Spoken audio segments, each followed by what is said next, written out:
What's up, everybody? It's your boy FB Aftermath here at the house chilling. You know what I'm saying?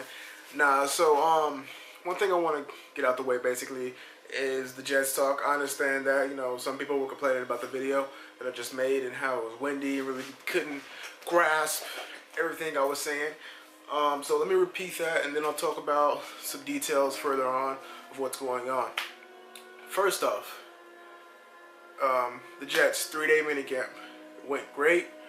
First day was a bit of a problem just because, I was, raw coming into football. I was nervous, thinking about everybody, thinking how everybody there came from a college, came from, a good college, with one of the D1 colleges, USC, Alabama, Maryland, those big time schools, on TV, Sports Center, making names for themselves. And been in the game for the last 4 or 5 years, unlike me. And it was really frustrating. And what I was doing was, every time I looked at these guys and to myself, I was starting to feel like, I didn't belong there, to be honest. I was feeling like I didn't belong there because I didn't put in the work that these guys did in college and stuff, and been through all the struggles on the field and work that these guys have, and it was just kind of breaking me down inside, to be honest. And the nerves, once again, the nerves were just building up inside of me, and I had so much to prove, and it was oh my gosh, he was just messing with me, and I need to stop saying and it's so annoying. But anyways, I talked to the head coach, not the head coach, the running back coach, and he was just calming me down and talking to me about how I should feel like how I am in the gym. I'm confident in the gym. I go in the gym confident. I know what I'm doing, and I need to bring that to football. And once he said that, it really made things a lot easier for me.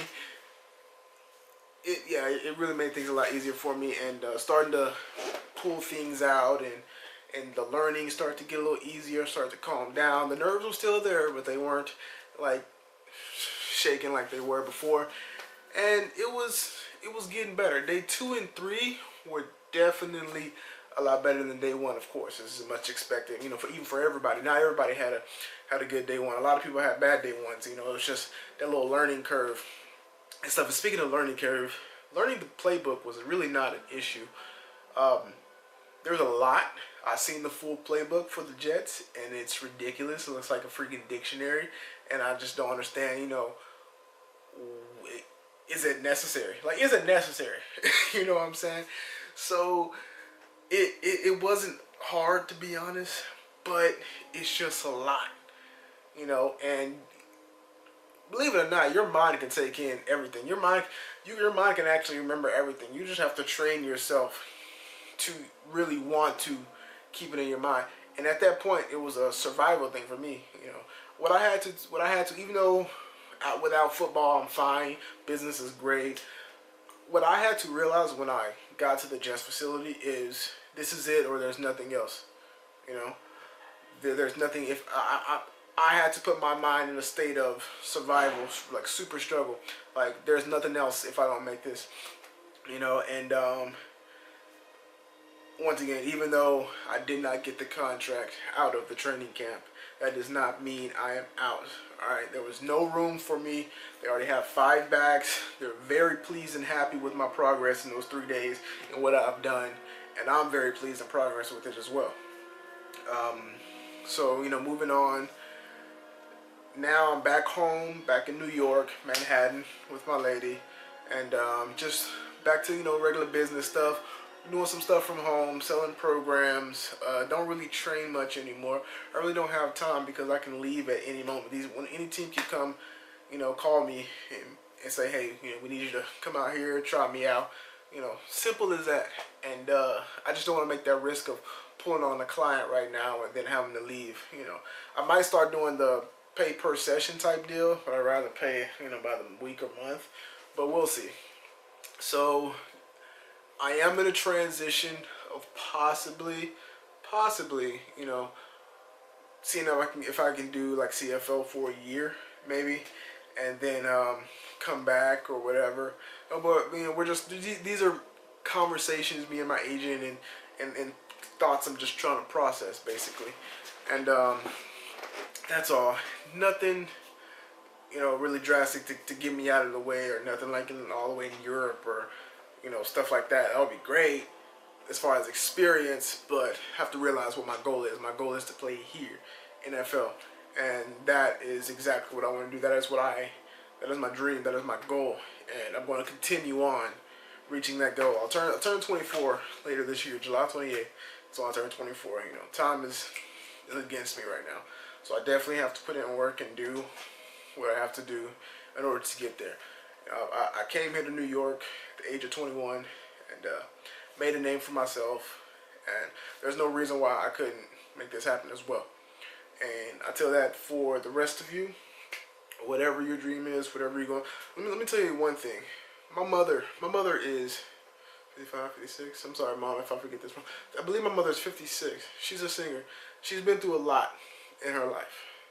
She's always tried to make singing work, regardless. She's 56 years old and still is going on doing singing, going out to places, showing her voice, still being known as a singer, right? And it's because that's what she loves. You know, to be honest, she's a bit of a motivation for me, because no matter what, regardless if she had seen herself as a, I don't understand how my mother isn't, you know, a superstar singer. You know, it's God's will, I guess. You know, at the time, and you know, things happen, whatever. But whatever it was, she is still continuing on singing. One of the best singers I've ever heard in my life. You know, and she just loves it, and that's the main thing. Do what you love to do. All right. Don't let nobody tell you anything else. You know, I've had people tell my mom or say, "Hey, aren't you tired of singing?" No, of course not. She's not tired of singing. That's what she loves to do. You know, and then people want to, you know, shoot me down about, you know, give up football, your fitness, blah blah blah. Stay out, you know, stay in the gym, get off the field. You know, you can't tell me, you can't tell me what I can't do, bro. Real talk. You can't tell me what makes me happy. You can't keep me from what makes me happy, and no one should keep you from what makes you happy. Whatever it is, all right? As long as it's positive, not negative, you're not destroying anybody else's life, whatever. Just do you, be happy in the story, you know? And it's about you, you know?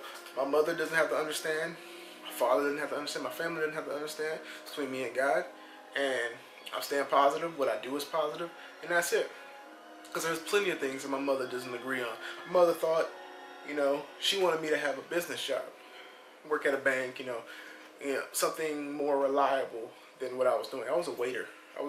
The reason why I was a waiter was because I needed time for myself to build a brand, you know, and being a waiter was the only job I could think gives me the free time to do that, the freedom to do that. And basically that got me here. I used to be a waiter at Dave & Buster's on Royal Lane in Texas, in Dallas, if you know what I'm talking about. And I mean, honestly, being a waiter is not the most, you know, if you go in a fancy place and you say, "Oh, I'm a waiter," you know, people's not going to look at you like, you know, but you make that guap regardless, you know what I'm saying? You don't know how many people, what people will tip you that day, you know. And heck, I even freaking, some girls, I mean, they thought I looked nice, but they found out I was a waiter. I was like, ugh, and then they moved on. Whatever, I got the best thing in the world right now. So, and always, you know. So, it is what it is, you know. Do what you have to now, but always think about what that reason is for. Always think about what the now is for later. So if what you're doing now is really blinding or blurring your vision of later, then it may be time to find something else and really go for what you want. Because once again, time is against us, and we only have so much time. We don't know when we're going to leave or be gone from this world.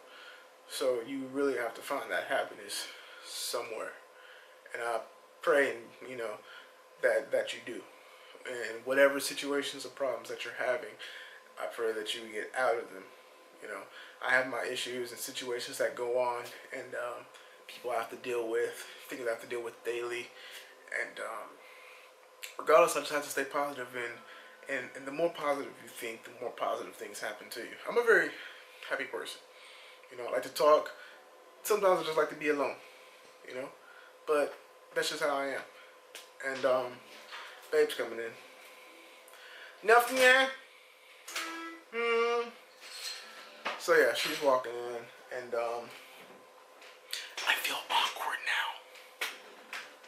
Hello. I'm talking. To who? To everybody. Hello.